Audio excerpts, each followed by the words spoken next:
Are you a real estate investor looking to sharpen your skills or a newbie looking to become one? You're in the right place. Welcome to Where Should I Invest? Real Estate Investing in Canada with your host, Sarah Larbi. Hey guys, welcome back to another episode. And today my guest is Meghan Chomut. Meghan, how are you? Welcome to the show. I'm doing good. Thanks for having me, Sarah.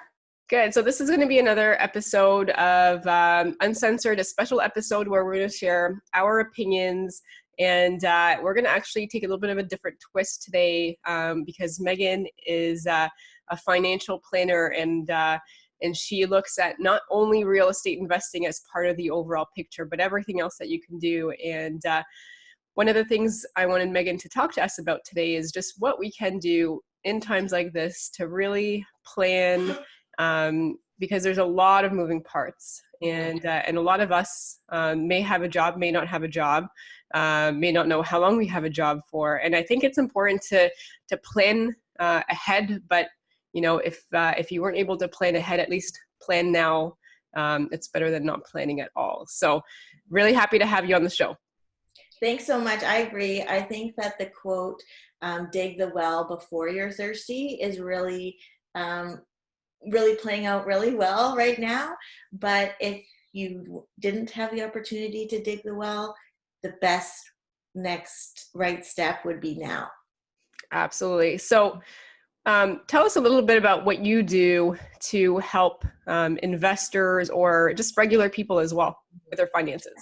Yeah, so I'm a certified financial planner. So I take really the whole picture and break it down into bite-sized steps on what your right next step is financially. And everybody's next right step is very different. It depends on age, on your personality, on your preferences, on do you have real estate in your portfolio? Would you like to have it? And all of those moving parts.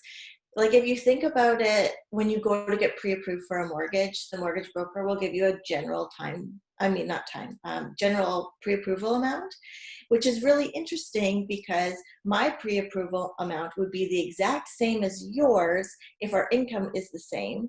However, I have 4 children and, all these other moving parts that are different that weren't incorporated as part of that pre-approval amount. So that's kind of where I take the numbers and I look at them based on your individual situation. But also I sprinkle in the little things like, do you have kids? What do you want at retirement? How do you want to live? Do you want to travel? Do you want not to travel? Is this important to you? Is this not important to you? And we design a roadmap to follow.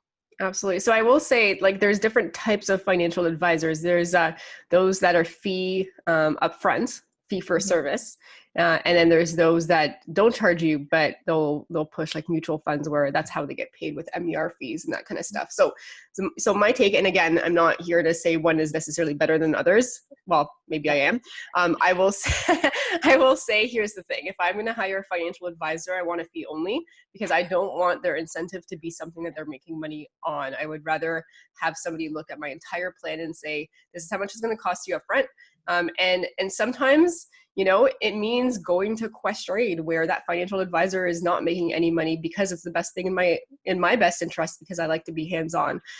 Sometimes it's actually incorporating real estate. So a lot of financial advisors may not even recommend real estate. I would say the majority of them don't even have a real estate piece. And I think that's a big important thing to consider is that financial advisor encompassing everything that you're that you're interested in, or is it just more what they're interested in, unfortunately? I think that's a really important point. So I've been on both sides of the table. I've been an advisor that has gotten paid by trailers, which is when you buy a mutual fund, portion of the return on the mutual fund did come back to me. And now I work in a different model where literally the only person who pays me is the client. So the client can rest assured that I am not picking a certain product or a certain structure because I will be compensated more. I'm not referring you to a lawyer or another professional because that professional is paying me a referral fee.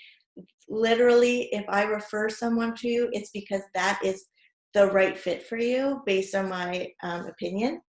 And there's no monetary exchange there. So there are places for both types of people, but just that reassurance that I'm not going to suggest a life insurance product or a life insurance portion of your financial plan because I'm going to benefit from it. I'm presenting it because this is a portion of your plan that really is important, and you can do what you want with it, and you can pick who you want with it, and I can help you navigate that, but there would be no compensation in terms of my recommendations. Yeah, absolutely. So let's switch it up a little bit, and let's go through some of the things that the listeners and you guys can do at home while all of this social isolation is happening. Jobs may or may not be secure. What are some things that you recommend, Meghan, that people do in these types of times where there's so much uncertainty? One of my biggest tips as a foundation that I'm saying right now is to follow reliable sources of information. So on social media, and there's just a lot of information out there that you might need to put your own filters on. So if you follow people that are financial experts, but they're trying to give food safety advice, or you follow real estate experts and they're trying to give you medical advice, it's really let's just follow the real estate expert for their particular expertise, and let's let the medical advice go to the scientists and all of those types of people, as well as the benefits available to you. So when you're looking for information on government, either federal, provincial, or municipal, go right to the source. Don't follow people that are posting things or go back in their feed and look, because the chances are that all that information is going to be outdated because things are changing by the minute. Yeah, absolutely. So it's important to, and I've always lived like this, is pay myself first, right? Just like you would pay yourself first. And there's a great book right now I'm reading is Profits First. It's a good book, right? So it's what I'm doing. That book literally changed my business. Nice. Yes. So I think that's important. What are some things that people can do? I mean, let's just say, they're thinking of going into real estate. They haven't started yet. They're working, but maybe working from home. Maybe they'll still have a job in a month, maybe not. Like, what are some things that they can start doing today? Yeah, I think that going back to the profit first kind of philosophy is that you should be paying yourself first. And in a situation where this pandemic hits, you're going to thank yesterday you for doing that. Some of us didn't get that opportunity. So what I say is, if you're feeling maybe overwhelmed or you can't get ahead or stressed in this time, it's totally normal. But it's probably because you weren't aligned with your individual structure or code. I like to call it like your fortune formula. So every family, every individual, every rental property, every business has what I call a fortune formula. And this is where you put a portion to future you, a portion to today you, and a portion to past you. Meaning you're going to save a portion, you're going to spend a portion, and you're going to, and the past you is to pay off debt. So your individual code might have been save 20%, I'm going to spend 50%, and the remainder I'm going to throw it at debt. And then this happens, your fortune formula may change. So it's really getting aware on how much really do you need to spend right now? How much do you need to keep the wheels turning on keeping a roof over your head? And then you can play around with the two other components, the future you, the saving, and the past you, the debt repayments. Okay, awesome. So it makes sense. So you got to look at, paying off debt, saving, in my opinion, to invest, but saving also as your emergency fund as well. And it makes sense. So now let's just say somebody has taken advantage of the CERB of $2,000 a month because they've lost their income. What are some recommendations that you would have for them? One of the things to consider with CERB is that the government is giving you the lump sum payments that you do need to keep reapplying for, but they're also giving you the whole amount. So it's almost like your employer giving you your whole paycheck without taking off any deductions. So you're getting the full $2,000 payment, but you're not getting taxed on it. So something to keep in mind is they're giving you the whole amount, which is awesome. But come next, I'm going to guess it's April. That's our normal tax deadline, but things aren't normal. Come next April, there will be a tax obligation tapped on top of that. So it's something to really keep in mind. Yeah, absolutely. It's, they're going to have to recoup their money somehow. I mean, this is billions and potentially trillions of dollars of money that they're printing, essentially, quote unquote. But it's going to come back. It's going to come back in taxes. And you look at, I think it was like World War II or something, and they started implementing income tax.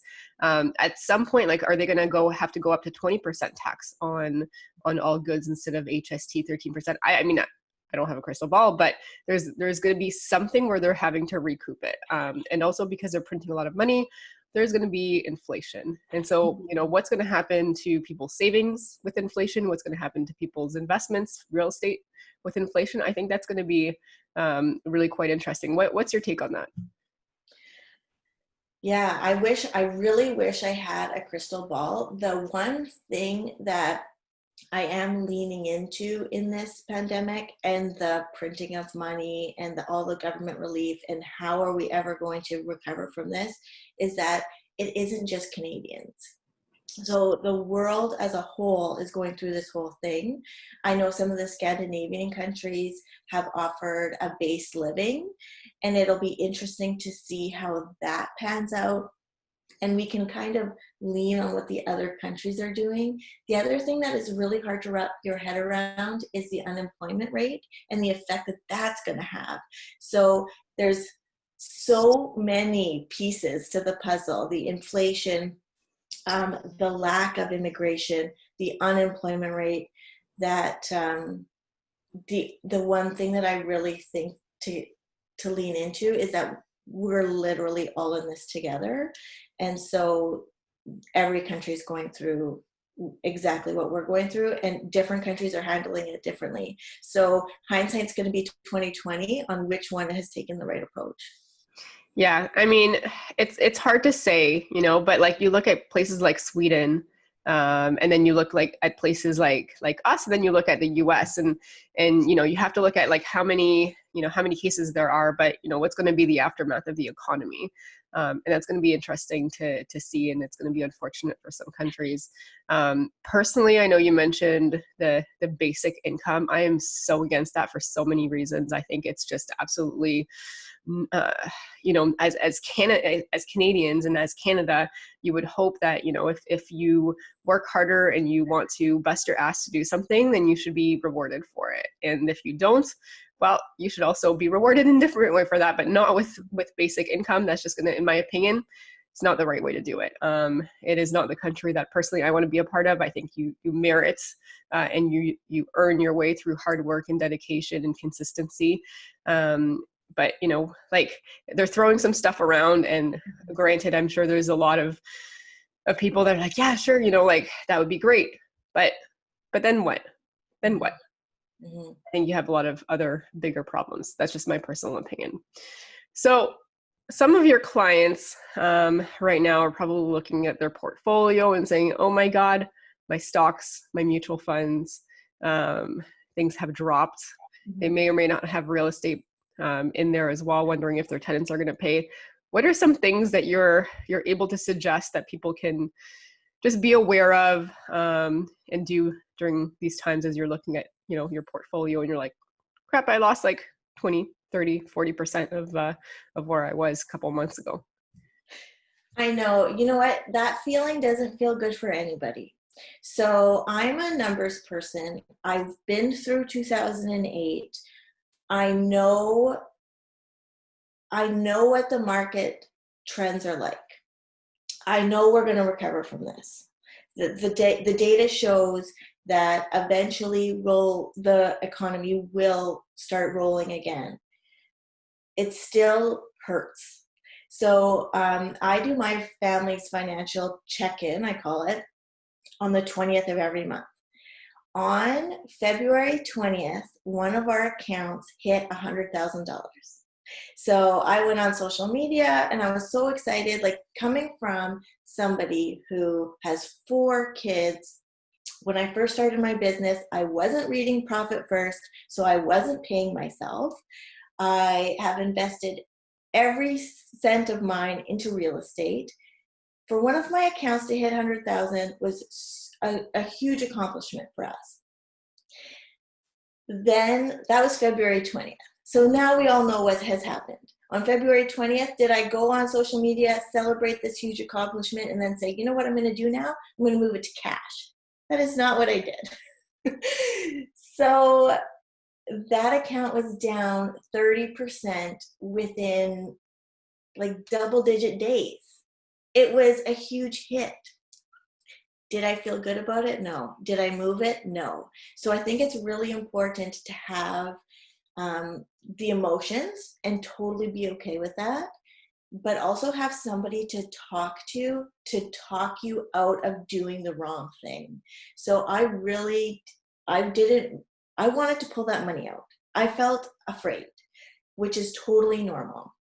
But then I had to put the advisor hat on. I had to go back to my fortune formula and see how it all panned out and said, you know what? All of these things are changing. I have zero control, which is totally how we all feel, totally helpless and out of control. But instead of doing, monthly contributions to that $100,000, former $100,000 account, what I'm going to do is I'm going to do weekly contributions so I can take advantage of this downturn. Now that account is for retirement, so I don't really have to worry about accessing the money now. And 2008, Megan, is saying, learn from me. This is exactly what you should have done in 2008. And so I would say stick to the numbers. What is your fortune formula? What is your unique code? And how can you maximize the opportunity right now? Is it maybe spending a little less to save a little more? Is it maybe take advantage of some of the debt options that you have available to you now and have money for spending right now? It's kind of getting creative and letting yourself have the emotions, but don't necessarily act on them right away. Yeah, absolutely. Like it's different for everybody because everyone's going to be in a specific spot. So it is important to get individual advice, but I would agree with you. Like you don't want to actually realize your loss, right? Because as soon as you actually move that money or you take it out and you move into cash, then all of a sudden you're going to go back and buy again, but you're probably going to buy at a higher cost for the same thing that you would have, just kept your money in. And at some point, things will resume. It might take a little bit longer than potentially 2008. I don't know. But, at some point it resumes. And same thing with real estate. If you can hang on to it, because in 10 years from now and 5 years from now, you'll be happy that you did, and you're not going to panic sell. But, there are going to be some people that are going to be in a tough spot. They've lost their job. They maybe cannot, continue paying their mortgage. So they're going to go for the mortgage deferral, or they can't pay rent. Hopefully they work with their landlord to come up with a plan that makes sense for all parties. So what's then something that they could do? Should they eliminate debt? Mm-hmm. Keep saving, keep investing? Like, if somebody's got $2,000 a month, and they've got, a $2,500 mortgage, or carrying costs of everything, like, then what do they do? I think that depending, like, the first step is find out how much you need to live. So how much is your, like if your mortgage payment is $2,500, well, what about the other basic needs, like keeping your lights on, keeping the heat on, or air conditioning, depending on where you live? And then also consider that every level of government has additional support. So if you're getting the 2,000, you're getting the CERB. There's also the child tax. I forget what they're calling it now. They keep changing the name, but the kid money that families receive on the 20th. The child tax benefit, right? Child tax benefit. They're boosting it. So for every child starting in May, they're going to give you a little extra. Also, if you're in Ontario and have children, they're giving you, the Ontario government is giving you an extra amount depending on the needs of your child. So if you have children under 18, you qualify for this $200 per child benefit. Also, if your child has special needs, they've boosted that a little bit. Are you paying OSAP? Because the government has offered a benefit for student loans. And then like in your municipal government, they might have some options for you as well. So it's find out what you need to keep the lights on, and then what are your other options and what's the difference. So if you're still short, then maybe talking to your mortgage holder, your lender. I don't know if doing a complete deferral is the right move, but just because the payment is quite large, and it's interest on interest, and I mean, yeah. Over time, if you can avoid deferring it, I'm 100%, in the realm of don't defer unless you absolutely have to, unless you're absolutely going to lose your house. Here's a better strategy that I've been telling people, and it's, if you have a advanceable mortgage, and hopefully you do, on an investment property or your home, what happens with an advanceable mortgage, and they're called different things, like Scotia has this step. So everything I had with Scotia was on an advanceable mortgage. So I'm still lucky I have my job. My boyfriend still has his job. Financially, we're fine. But the nice thing is that with an advanceable mortgage, what happens is that when you pay $1 towards principal on your monthly payments, $1 of HELOC automatically opens up. And so if you have the property for 3-4 years, you might have $15,000, $20,000 sitting there that you just go to your branch, and then they essentially, even if you don't have a job, like they don't qualify you, you basically get the money, and then you can use that money to pay off the mortgage. And so what happens is, let's just say, just for simplicity, let's just say your mortgage payment is $2,000 a month, and then $1,000 is your principal and $1,000 is your mortgage. If you use that HELOC from the advanceable mortgage and you use that to pay your mortgage, well, $1,000 of the $2,000 comes back into your line of credit. Mm-hmm. So you're only paying half, as an example. Super simple math. But a good way that you can say, if I can't carry the $2,000 mortgage because my CERB payment is only $2,000, well, I can still do that this way with the advanceable mortgage. So guys, always use advanceable mortgages on all your properties that you can do it with. Huge tip that my mortgage broker gave me. And I think it's probably a lot, well, it definitely is a lot better than deferring. But if you're going to lose your house, obviously defer. Just keep in mind, nothing's free. Banks are, and they should be. They're looking for making sure that they're not losing money at the end of the day. So they're going to get their money back. I know, it's so... this is the time to get creative. So if you do have that type of mortgage, go ahead and use it. I know on one of our properties, it's a commercial loan, and the deal was, as long as you keep making payments, you don't miss a payment, everything goes good, at the end of 5 years, they will give you a $25,000 line of credit, no questions asked. But you do have to trigger that. They're not just going to give it to you. You have to say, hey, it's been 5 years, you promised me this. Now's the time that I need it. The other thing to consider is that there are some, like I know locally, we have deferrals on the water and property taxes, and those are interest free. So I don't know what's going to happen in 6 months when those are over, if you can set up a payment plan, because I haven't honestly needed to take advantage of that, but who knows, I may need to and have to look into that. But there are other ways to get creative if you weren't proactive to get the readvanceable mortgages. Yeah, you know what this whole chaos is really telling me, and I'm happy that I'm not just starting now. This is why it's exactly important to have more than one source of income. Do not rely on a job, because unfortunately, as we just saw, they're not that, like they're here today, they could be gone tomorrow. They're not all that stable. Well, that's a really good point too, because a lot of us have, I don't know what else to call them, and I feel like golden handcuffs is a terrible term, but that's really the most fitting thing, is when I was working my corporate job, I felt like I had golden handcuffs on because I wanted to start my own business, but I was tied to this guaranteed income and all these other things. And now that I do have the flexibility, I think that wasn't golden handcuffs. That was one source of income, and once it was gone, it was gone. It was taken away. I had zero control. Whereas now that I do have my own practice which has various sources of income, now I feel like, like I can take that deep breath and give myself the pat on the back that it was like, okay, you did walk away from something that was guaranteed, but now look. It's just a lot more control. Like, personally, I hate people trying to control me. Like, this is why I have a hard time with, all these government rules and regulations saying, don't go to your cottage, this and that. Like, I'm at my cottage right now. Here's the thing. I brought my own food. I'm not using their town supplies, but I'm allowed to be here. I pay taxes. Like, there's certain control that I will not put up with.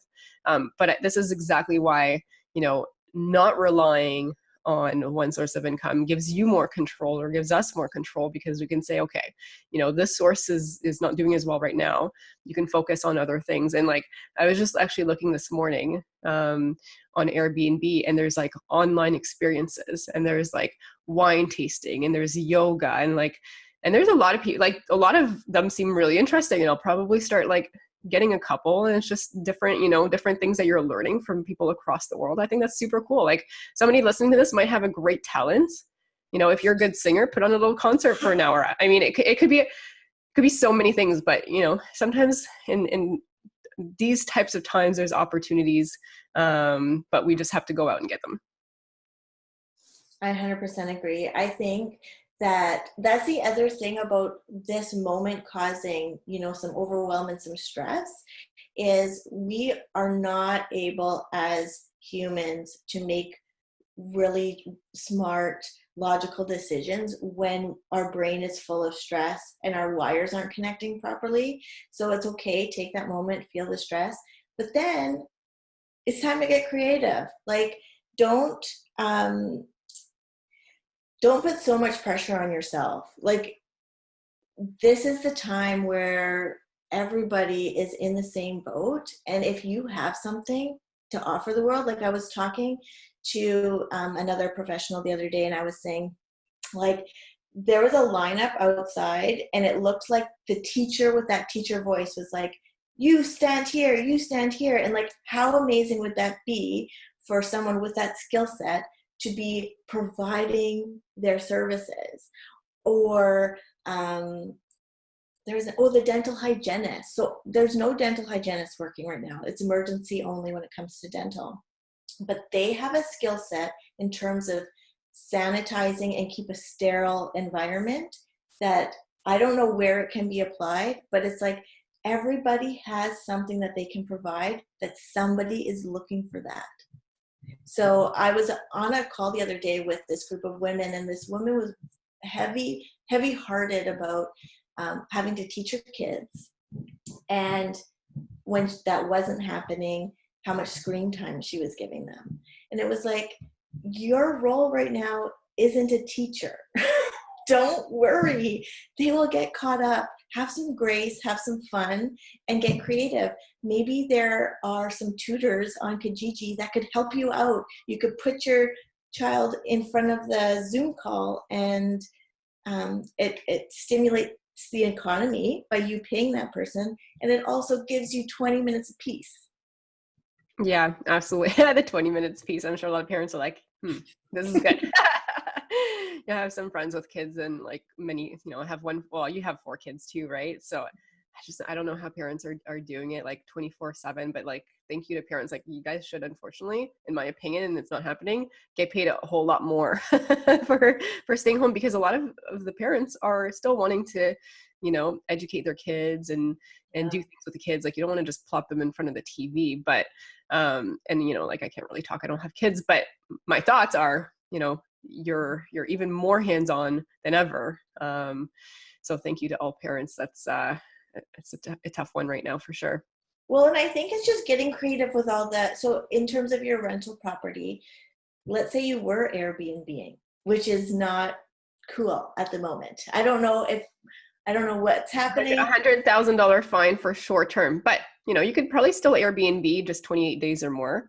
Yeah, and it's creative with that. So there's a lot of people right now that don't want to go home. So whether they have an elderly parent living with them or children or someone who's vulnerable, so they need somewhere to go. And I'm sure the hospitals and other essential service industries are looking for help. So it's getting creative. It's thinking outside the box, and nothing is normal. So why would normal be okay right now? Like nothing is normal. Yeah, absolutely. So, okay. So here's a question I have about emergency funds. Mm-hmm. And let's do it with emergency funds for your personal use, but emergency funds from a real estate perspective. And I'm happy to share my real estate perspective emergency fund. But right now, what do you recommend that people, if they'd have it or not, but just moving forward, how do they create the emergency fund, and what should they have amount wise? So in terms of the emergency fund for your rental, if you haven't done anything and you do need to lean on a home equity portion, go ahead and do that. I mean, you have, I know that there's going to be some people that there are no other option, but they have to maybe sell the property. But now is not the time to sell. Like if there was ever a not good time, it is now. So whatever you can do to keep the wheels turning on that portion of your business, do it. When you go and look at your numbers, I think it's important to look at what expenses need to be paid that come out of the account automatically. So that is things like the mortgage. For me, it's my property taxes.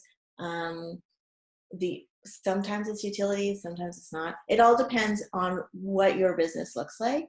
And then just times that number by 3. So that gives you 3 months of keeping the lights on in your business. But there are some incentives now. So if your municipal government is allowing you to defer some water payments or give you a different type of payment plan for your property taxes, there are some options if that number is just a little bit out of your comfort zone. That's the tricky thing here, is when I am working with investors who are looking at buying their first property, one of the biggest things that they always forget to include is vacancy. And I always say, like, vacancy doesn't technically mean that the property is empty. So vacancy means that the property could be empty. Because I think it's really important to be picky with your tenants. So if you can't find the perfect tenant, leave it empty. It's not worth $1,000, $2,000, whatever your rent is. It's literally not worth it. Keep it empty. But vacancy can also be when somebody's in your rental and not paying. And now is unfortunately the worst time for that to be happening to you. So if you are creating that emergency fund right now, find out what it needs to be. What is that base? Keep the wheels turning, times it by 3, and let's get creative in terms of the HELOC. Lending is tricky right now. So if you have that pre-approval button on your online banking, might be the time to click it. I hate leaning on debt, but for some of us, that is what is going to get us through this, because now is a really unfortunate time to sell. Yeah, absolutely. I would say if you can lean on debt, that's not a credit card, because credit card debt at 19% is going to be horrible. Also, stay away from like any cash money marts or any of those things that's like getting like almost 300% interest. Like that's just a crime, in my opinion. Good, unfortunately, if you have very little integrity, a good business to get into. Please don't kill me, guys. It's just my own opinion. I couldn't do it. But I think 3 to 4 months of expenses per property. If you have under 10 properties in your checking account is good. Like one of the things that I do as much as possible, because I still have other job income, is to keep my cash flow in a savings portion of so each property that I have will have like a separate bank account, checking account, savings account. Keep your cash flow there, but in your checking account, I'd like to have like 3 to 4 months of total expenses in there, and I think it's really important when you're looking at the time horizon too, because when you first buy a property, for the first year or two, it almost feels like every dollar you're making in rent is not really cash flow. And so now is a really uncomfortable time for the newbies, because they haven't had the consistent cash flow for 1 or 2 years. And I think that the bank structure of each property having their own bank account, if you aren't already set up like that, just do that now. Yeah, absolutely. There's things that we can do now. I mean, the banks are technically still open. Like I went to Scotia the other day and there was like no one there. So, I think there's still lots of things that people can do right now. I was talking to an investor and like, luckily I think he's going to be fine because he planned well, but only 20% of 50 units paid. So they're like rent striking on purpose. So like there's going to be some situations that are really quite unfortunate. I guess, if you have 100 units, like, are you really going to have 3 months of expenses per unit? Probably not. That might be overkill, but maybe you'll have a large HELOC that you can draw upon on for the extra. So maybe you'll have a little bit less than, 3 to 4 months per unit. And you'll have a HELOC. But again, like, everybody's going to have a different setup. You can use that. Like at the end of the day, this might last, I mean, who knows, right? 3 months, 4 months, 5 months. It's going to turn around at some point. And there's going to be new incentives too. So like other provinces are taking different initiatives. I know in BC, there is a rental subsidy. It's $500 paid directly to the landlord. Whether different provinces take that up or not is a question, but there are new incentives and new opportunities coming up literally every day. But doing those small steps, like opening up the bank account, just getting what is the fortune formula for that rental property? What would have been the equation of paying off debt, keeping the lights on, and saving in an ideal scenario? And now just kind of pivot it based on your new reality of tenants. Either, I mean, maybe for your rental, your tenants are still paying and everything is fine, and your normal is current. It's just maybe your personal side of things isn't normal. So question for you, what are your thoughts, and I get this question once in a while, about taking money out of the RSP fund that's registered to use it for living expenses?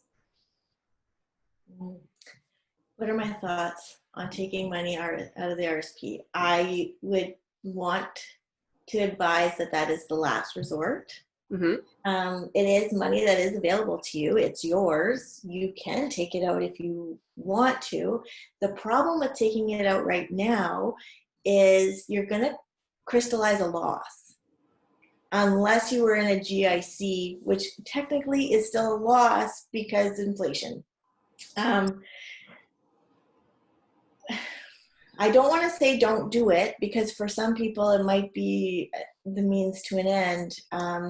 But it is, I would say, a last resort to take money out of your RSPs because of materializing a loss, and because if your retirement is far enough in the future that now you've taken money out that would have otherwise had compounding interest. So the economy is going to turn around. And when let's say you've taken $1,000 out, that $1,000 could have became, at retirement, an extra $20,000 in that account. So I want to advise to not do it, but it really depends on your situation. What are your thoughts? I mean, I think it's a last resort. I think it's just an important factor to consider that you're paying taxes. They're going to withhold a percentage and you're probably going to get dinged on taxes. But if you're going to lose your house versus taking out RSPs, and that's your last resort, take out the RSPs. Personally, here's the thing is, with my RSPs, I don't necessarily believe having them in the stock market. I am so glad they're not in the stock market. I actually loan it as a mortgage, first or second. Usually second. And then I create my own percentage of interest that I want. So I've got, 50 grand loaned out at 9%. I'm going to have another 70 loaned out soon that's accounted for, and I can control that again. I like the control. Now, I'm not saying that's the be all and end all and there's no risk, there's risks and everything. But to me, understanding real estate, it makes more sense to have transferred it to Community Trust or Olympia Trust rather than the stock market that I don't fully understand as well as real estate. So, if somebody's really stuck, you have tax-free versus RSP, you use your tax-free before you use your RSP money if possible. The other thing that you can do is if you have like HELOC money and you have a good sum, work with your mortgage broker and really, you want to do this and be thorough with it. But, instead, if you're taking it out and you're going to pay 3% or, 2 point something percent on it, you could take it, you could actually loan it out at a higher percentage on something like, first or second mortgage. Again, nothing's foolproof, but you could also make the delta the difference, and that could create some income. So just different strategies that people can think of.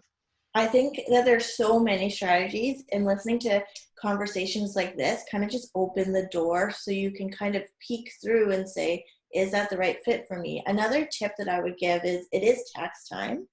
And if you are doing your taxes and you see a tax slip that either says T5 or T3 on it, and you haven't maximized your tax-free savings account, then that is an opportunity for tax savings. So if you're receiving these tax slips, which means that this is taxable income, and you have room in your tax-free savings,